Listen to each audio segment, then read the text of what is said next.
Alright, so had some things come loose. Alright. So I have to, let's see, this axle has come loose here from the set screws. Seems I didn't tighten it enough. And that happens when you're really working it hard. Also, the only nut that didn't fall out was this one when I was plowing. I put these two nuts here on just to keep it from falling apart when I picked it up and brought it in here.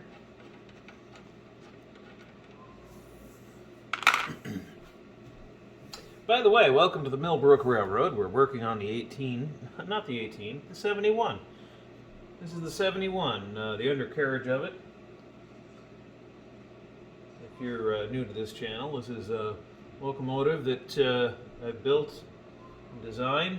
The design is called ES2500. It's an electric switcher, 2 axles, 500 watts. And it's the source of the vibration I've been having. So I finished this locomotive just last week, and it has I pushed it into service on a snowplow train, and that's a good. Snowplowing is a good place to figure out where things are weak, because it's going to break them all, and I certainly did.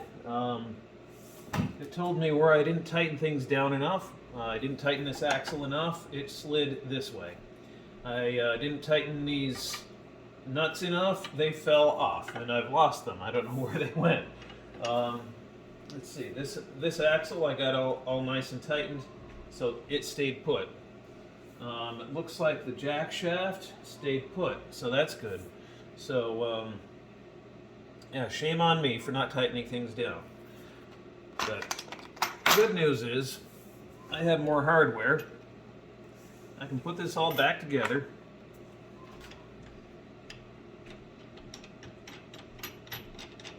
There. And no, I'm not going to use lock nuts. Nylon lock nuts. I do have some, but I'm not using them in this case because every year I inspect my locomotives. I do this on the 70. Every year I pull it apart, I check the tram on the wheels, and I don't want to ruin an otherwise perfect bolt or perfect nut. Nylock nuts, you use them once and then they're done. You loosen them up, you got to replace them. So I prefer not to do that. That seems wasteful when I'm loosening them and tightening them over the course of a couple of years, or over the course of 10 years, or however long. I don't want to have to replace them every year. On the 70, they're fine.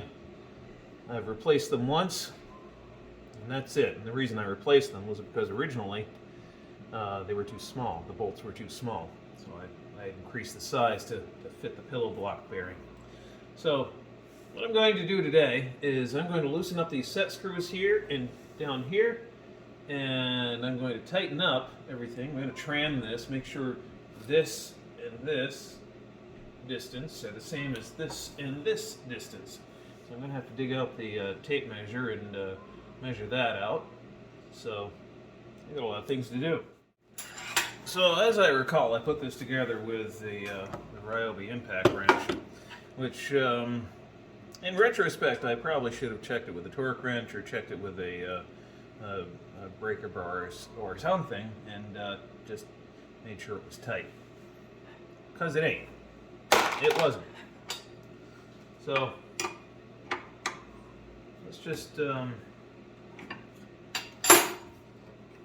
check the distance here. So this hasn't moved here, so it's probably only this one, this end here, that's moved. Which means, there we go, there's a spot. I can tell just by the tension on the spring, on the chain. There we go. All right, tape measure time. Bill Banta stopped by to give me a hand with this. So we're going to flip it on its back here. We're going to go right on the towers here. There. Good. Okay. Got Allen? Allen wrench here.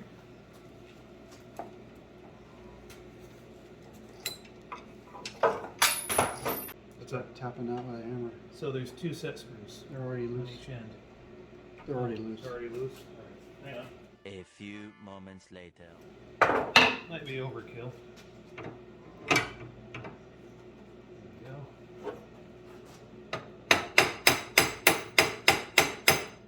How are we doing? 2 more hits. More hits. Stop.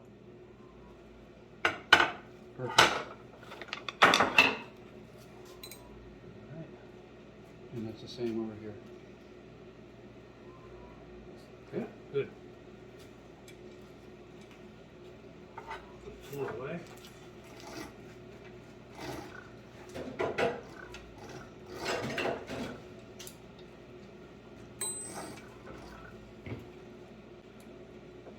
I would say from that breaker bar that was for loosening things only, not tightening them. If you tighten it up that tight, you're going to have a bigger one to loosen it. Well, as long as you don't hang off it like an ape, you're Well, probably yeah. okay. Or make sure you're the only one that's ever going to loosen it, Yeah. or whatever. Tighten it again. Speaking of tightening things, we still have this to do. I did tighten that up a little bit. This one's tight. This one's tight. Yeah. This one's not. And this one is not.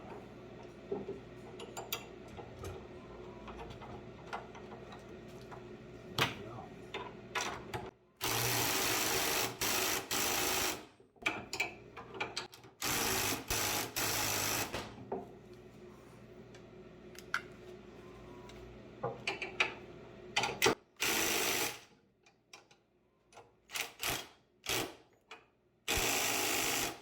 It's tight now. Alright, good. Might as well check these while we're at it. We got it upside down. We might as well tighten off everything. I'm not taking a chance. That one was loose. Wow. Yeah, that was a little loose too. Give it a couple of good ratchets.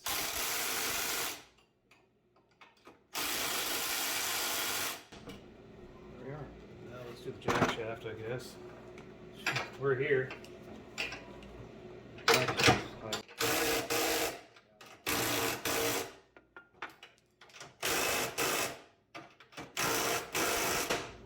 There. Back on his feet. Back on his feet.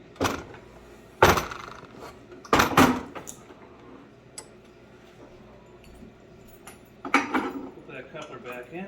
Drop the pin in. Nice. Yeah. Very nice. Very simple. Very easy. Yep. I like it. Gotta put it out on the track now. I got. And we didn't derail either. Yeah, we didn't derail it. It's been on the ground a couple of times. Good. Yeah. I got it sideways in a switch one time. Perfect. Yeah. As it should be. Yeah. Exactly. And eventually, I got to pull the body off, or all the wooden bits off, and Yeah. finish them. But Finish it up. all right. But I got some pellets I got to bring in. Thanks for stopping by, Bill. And Dean. Carrying things to me is easier than standing still. Ah. Well, I got this end. We'll walk it sideways so nobody has to walk backwards. It's pretty light when it's not got its batteries in it. Yeah, I don't. Yeah, go ahead and close the door.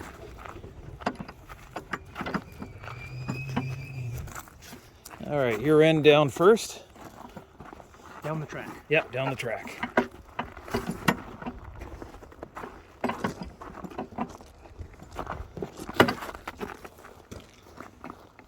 Where is that wheel? Right in the middle. Line the coupler up with the middle of the track. It came down close. There. So, There you go. Now it's on. That's on good. There we go. 71. Well, I just got to put it together.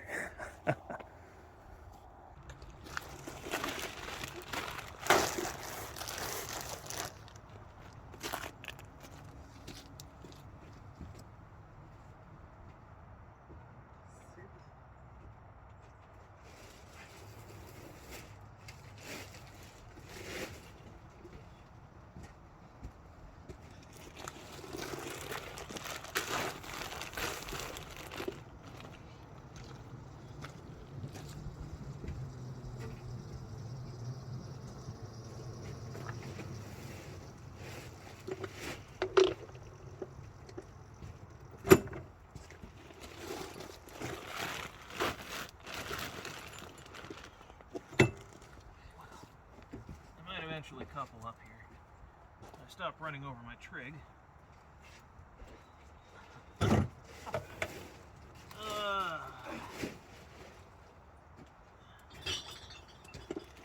Break a finger.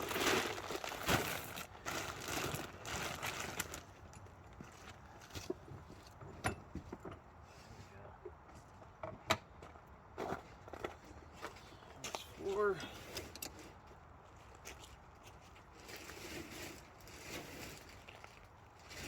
Found a gusher.